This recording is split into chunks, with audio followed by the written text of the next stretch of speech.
morning. I am so happy to be here on this day. We are so happy to be here on this day. To share this wonderful sermon with you. And it begins with a reading by the novelist and essayist George Saunders. And this is from an address to the Syracuse University graduating class of 2013. And this is a part of it. It's called Congratulations, by the way, Some Thoughts on Kindness. I can look back and I can see that I've spent much of my life in a cloud of things that have tended to push being kind to the periphery.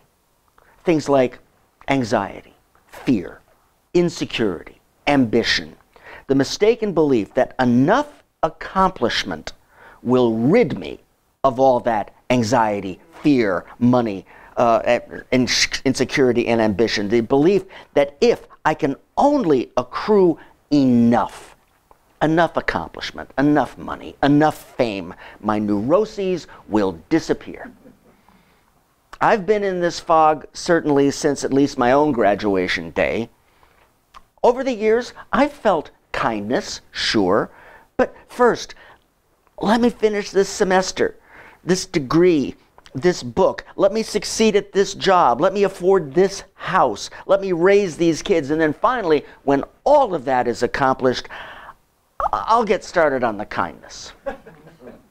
Except it never all gets accomplished. It's a cycle that can go on, well, forever. So, quick, end of speech advice, since according to me, your life is going to be a gradual process of becoming kinder and more loving. Hurry up. Speed it along. Start right now. There's a confusion in each of us, a sickness, really, selfishness. But there's also a cure. Be a good, proactive, and even somewhat desperate patient on your own behalf. Seek out the most efficacious anti-selfishness medicines energetically for the rest of your life. Find out what makes you kinder, what opens you up and brings out the most loving, generous, and unafraid version of you. And go after those things as if nothing else matters, because actually nothing else does. To the extent that you can, err in the direction of kindness. Do those things that incline you towards the big questions, and avoid the things that would reduce you and make you trivial. That luminous part of you that exists beyond personality, your soul, if you will, it's as bright and shining as any that has ever been. Bright as Shakespeare's, bright as Gandhi's, bright as Mother Teresa's. Clear away everything that keeps you separate from this secret, luminous place. Believe that it exists. Come to know it better, nurture it, share its fruits tirelessly. And here ends the reading. Reverend Richards begins. Home on the Range. Almost everyone knows the words to that, right? At least to the first verse or two. I do too. But there's one verse I always get wrong. It comes right after that wonderful image of deer and antelope playing, and I always wonder what they're playing. Hide and seek, freeze tag, bocce ball, I don't know. But right after the deer and the antelope are playing whatever it is they're playing, comes this. Where seldom is heard an encouraging word. An encouraging word. That's the way I hear it in my mind. And then I have to correct myself and remember the real words of the song. Where seldom is heard a discouraging word. Can you imagine a place like that where one seldom hears discouraging things? That's not the range on which I've been living. Rather, It's been a matter of how many discouraging things I can handle hearing today, and how can I possibly respond to them all? How can I possibly respond to any of them? Discouragement, after all, is the feeling that any response I come up with will be insufficient, ineffective, futile. Discouragement drains me of my belief that what I do matters, of my conviction that I can make a difference, of my sense that I matter. Dis-COURAGE-ment robs me of courage. How can I ever replenish courage, restore courage, if I am in this world where an encouraging word is seldom heard? This is extremely important and dangerous, because life, any kind of meaningful engagement with life, requires us to risk being vulnerable. And taking such a risk requires courage. And let's face it, it is far, far, far easier to discourage or to be discouraged than it is to encourage or to be encouraged. Encouragement blows up the balloon, discouragement pops it. Encouragement requires intention. Discouragement can be a quick and thoughtless act. And discouragement not only works faster, it can pop 10 or 20 or 30 balloons in the time it takes to blow up one. I can find reasons to be discouraged everywhere. I can be discouraged by the way someone looks at me, and the withering look that they have given me that I am so sure is a judgment on my very personhood could have had nothing to do with me at all. It might have been caused by indigestion or a painful memory or simply be an expression that I have misread altogether.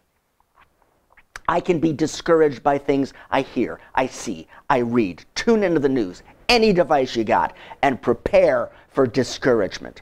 And a positive news story is quickly swept up in the dire and depressing tone of all the rest of them, and what I come to be convinced is humanity's rush toward death and destruction.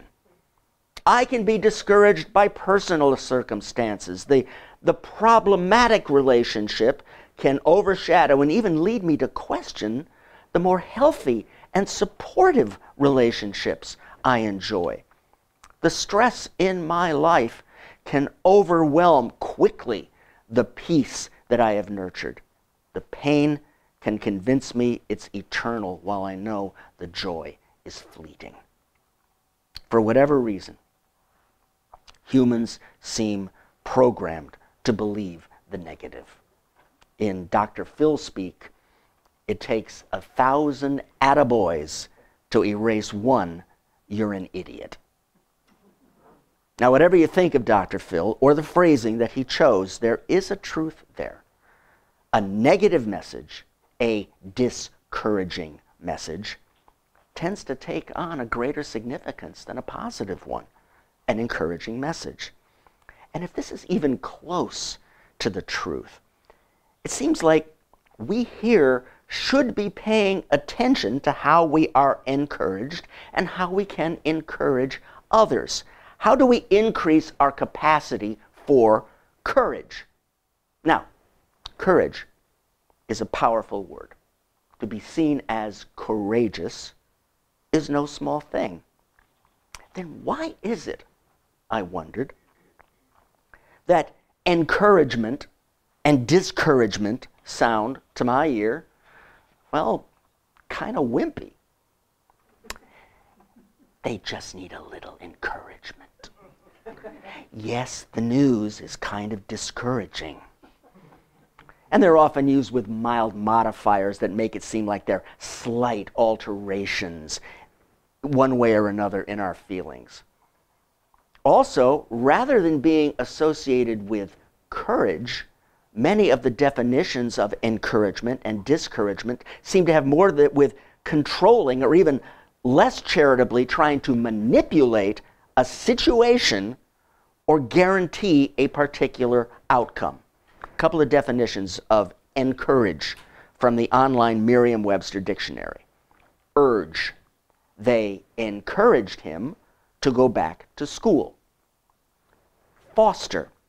Government grants designed to encourage conservation. Now, granted, those are second and third definitions, but culturally speaking, I think they've become primary. We encourage and discourage particular behavior. We encourage not people, but particular outcomes. Or we encourage people only insofar as they help us achieve particular outcomes. Yes, you should encourage more of that. No, don't encourage them to do that. But is that all that encouragement means? What does this have to do with its root word? The word that I have decided is so crucial to living itself, courage. What if I want to encourage a person and not a plan? What if I wish to recapture the first definition of encourage in the Merriam-Webster online dictionary, to inspire with courage, spirit, or hope? So I looked closer to home, writes Reverend Richards. My home, my congregation, the UU Church of San Luis Obispo in California, and I began by reading its mission. And for those of us here at All Souls, here is their simple yet eloquent mission statement. Our mission is to deepen connections by nurturing spiritual growth, practicing justice, and inspiring joy. No mention of courage. I searched the covenant of my church. Here it is. Holding this community dear and inspired by our common principles, we covenant to respect and trust one another, accept our differences and shortcomings, practice patience, compassion, and empathy, listen deeply, speak truthfully, be honest and authentic, support the congregation with our presence, participation, and financial gifts, celebrate our life together. That's beautiful. No mention of courage. I searched our 6 sources, some of the fundamentals of the UU faith, no mention of courage. And finally, our famous 7 principles. 1 mention of courage. And not courage all by itself, but sandwiched within that word, encouragement. There it is. And it made me wonder how often I'd skipped over this principle as a nice but fairly passive statement. Yes, yes, we'll be nice to each other, we'll accept, we'll encourage, okay, let's get to the real stuff, the changing the world, the interdependent web, the search for truth, the inherent worth and dignity, all that. I tend to dismiss the importance of right is here in this step, acceptance and encouragement. And today I want to highlight the word encouragement. What is this principle calling us to do? At first glance, it may appear that encouragement here is not directed so much toward a person as an outcome. We are not just encouraging people, but encouraging spiritual growth in our congregation. Isn't that a little directive, controlling, even manipulative in a spiritual sort of way? I would say no.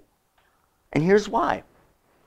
It doesn't define spiritual growth for the individual, but it just may be that spiritual growth, however we come to define it for ourselves, has something to do with deepening connections and risking vulnerability and engaging the inherent insecurity of living, all of which requires courage.